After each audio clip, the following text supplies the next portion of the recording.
দেখো আমাদের পুরোনো বাড়িতে বারোয়ারি ঠাকুর কাল পুজো হয়েছে, তো কালকে আমি আসিনি, আজকে এসেছি। তো সেই জন্য ঘুরতে বেরিয়েছি আমরা একটু। দেখো এইটা আমাদের বারোয়ারি ঠাকুর। এখন 3টে ভাগ হয়ে গেছে, বারোয়ারি 3 জায়গায় হয়।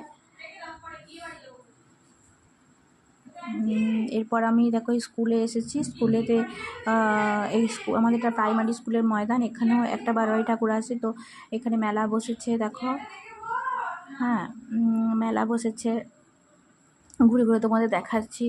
একটু কিছু জিনিস কেনাকাটিও করেছি, কৃতির খেলনা টালনা কিনেছি।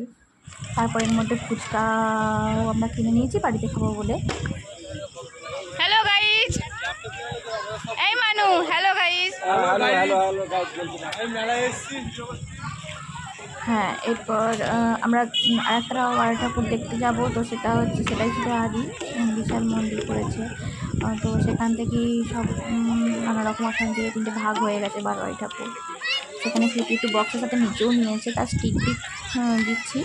তো কারণ হচ্ছে গানটার সাথে দিলে, কারণ বাংলা গান ছিল তো কপিরাইট হয়তো পড়ে যেত, সেই জন্য। ঠিক আছে, তোমরা দেখতে থাকো।